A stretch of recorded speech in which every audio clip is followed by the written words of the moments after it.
कृष्णा, जय गौ माता, जय गोपाल। मेरे इस परिवार में एक बार फिर से आपका स्वागत, अभिनंदन। तो चलिए आज की चर्चा को आगे बढ़ाते हैं। तो आज मैं आपको, मेरे पास कुछ 2-3 प्रश्न आए थे, तो मैं आज आपको उसी के बारे में जानकारी दे रही हूँ और उनके प्रश्नों के आंसर देने की कोशिश करती हूँ। और उससे पहले यदि आप मेरे चैनल पर नए हैं और आपने अभी तक मेरे चैनल को सब्सक्राइब नहीं किया है तो सब्सक्राइब कीजिए, बेल आइकन को प्रेस करना बिल्कुल ना भूलें, जिससे मेरी हर वीडियो की नोटिफिकेशन आपको तुरंत मिले। और साथ ही यदि आपको वीडियो अच्छी लगती है तो आप इसे शेयर भी ज़रूर किया कीजिए, ताकि जहाँ तक भी ये वीडियो पहुँचे वहाँ किसी भी व्यक्ति के लिए ये लाभप्रद हो, वो इस वीडियो से लाभ उठा सके। जैसे कि मैं हर बार कहती हूँ, ज्ञान बांटने से बढ़ता है। यदि आपके पास कोई जानकारी है तो वह आप मुझे दीजिए, और यदि आप कोई सवाल भी पूछना चाहते हैं तो वह भी आप मुझसे कमेंट्स में जाकर पूछ सकते हैं। तो चलिए वीडियो शुरू। तो मेरे पास एक प्रश्न आया है कि क्या गणेश जी भगवान पर तुलसी चढ़ाई जाती है, और यदि नहीं चढ़ाई जाती तो क्यों नहीं चढ़ाई जाती।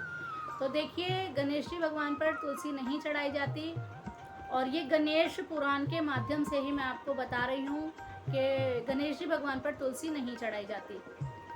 गणेश जी भगवान पर हमेशा दूर्वा चढ़ाई जाती है, और 21 दूर्वा बुधवार को जरूर गणेश जी भगवान पर चढ़ानी चाहिए।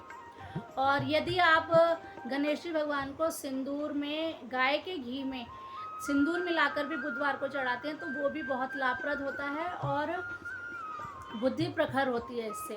तो ये मैंने बताया कि तुलसी नहीं चढ़ाई जाती। अब मैं आपको बताती हूँ कि तुलसी क्यों नहीं चढ़ाई जाती। गणेश पुराण के माध्यम से ही एक कथा आती है। पूर्व जन्म में तुलसी माता बद्रिकाश्रम में तपस्या में लीन थी, और गणेश जी भगवान अपनी तीर्थ यात्रा के लिए निकले हुए थे। तो वहाँ पर जब वो गणेश जी भगवान बद्रिकाश्रम पहुँचे और माता तुलसी ने जब उनको देखा तो उनके मन में गणेश जी भगवान से विवाह करने की इच्छा जागृत हुई। उन्होंने भगवान गणेश जी से कहा कि मैं आपसे विवाह करना चाहती हूँ, आप मुझसे विवाह कीजिए।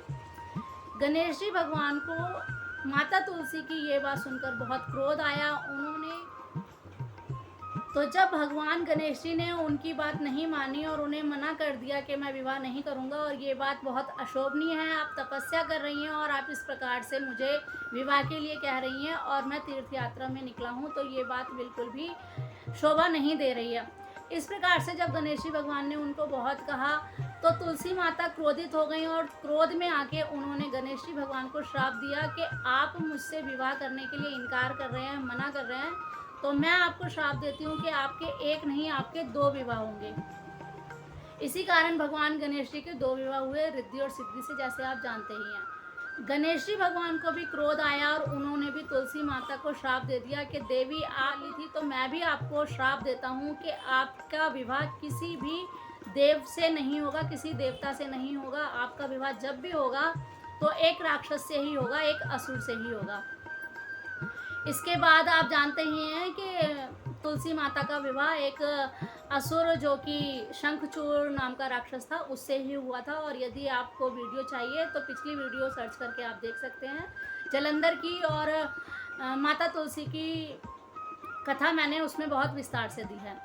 तो जब माता तुलसी को प्रायश्चित हुआ, उन्हें दुख हुआ, तो उन्होंने भगवान गणेश जी से क्षमा मांगी, और भगवान गणेश जी ने उन्हें क्षमा करते हुए कहा कि मेरा ये श्राप तो फलीभूत होकर ही रहेगा, लेकिन जब आप तुलसी का रूप धारण कर लेंगे तो भगवान नारायण पर आप हमेशा चढ़ेंगी, सालेग्राम पर आप हमेशा चढ़ेंगी और आप पूजनीय कहलाएंगी। तो इसी कारणवश तुलसी जी गणेश जी पर नहीं चढ़ाई जाती। और यदि किसी से भूलवश तुलसी जी गणेश जी भगवान पर चढ़ गई हैं तो उसके प्रायश्चित के लिए आपको 21 दूर्वा यानी कि घास जो होती है, 21 दूर्वा भगवान गणेश जी को जरूर चढ़ानी चाहिए प्रायश्चित के तौर पर। यहाँ मैं आपको एक बात और बता दूं कि कई बार हम भोग लगाते हैं तो वहाँ पर भगवान गणेश जी की भी जब प्रतिमा है तो वहाँ इस चीज़ को आप मान्य नहीं रखेंगे, क्योंकि थाली भगवान के भोग के लिए एक ही लगाई जाती है, और उसमें जब तुलसी दल छोड़ते हैं तभी भोजन भगवान को स्वीकार होता है, भोग लगाते हैं। तो आपके मन में ये प्रश्न भी आ सकता है कि जब हम गणेश जी को तुलसी नहीं चढ़ाते तो तुलसी का भोग कैसे?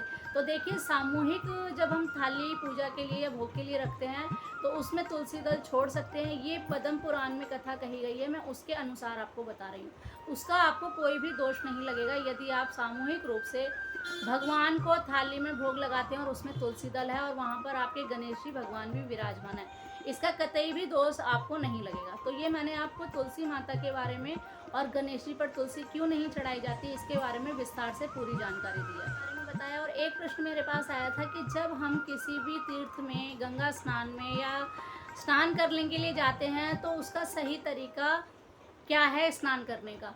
देखिए, वैसे तो सभी लोग जानते ही हैं, लेकिन कुछ लोग भी, कभी भी हम किसी भी नदी पर, पवित्र नदियों में स्नान करने के लिए जाएं तो अपने साथ काले तिल और जौ जिसको हम नवरात्रों में खेतरी बीजते हैं वो, तो जौ और काले तिल ज़रूर लेकर जाएं।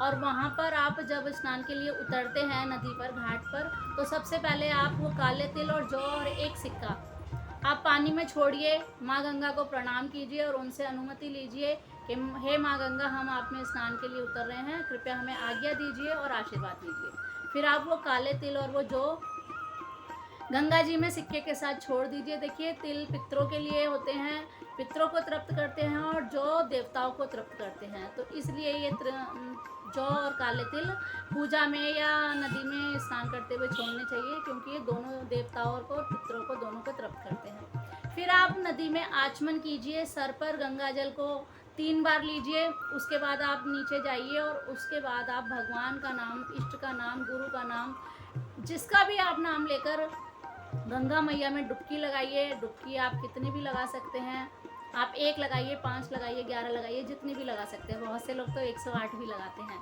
तो आप इस प्रकार से स्नान कीजिए और उसके बाद स्नान करने के सूर्य भगवान को जल अर्पित कीजिए, सूर्य भगवान को अर्घ दीजिए। उसके बाद आप, और स्नान के पश्चात आप अपने पूर्वजों के लिए तर्पण जरूर कीजिए। वहाँ पर जो भी आपसे संभव हो सके, 1 रुपया, 10 रुपये, 50 रुपये, 100 रुपये, जो भी आपकी सामर्थ्य हो वो आप दान में ज़रूर दीजिए।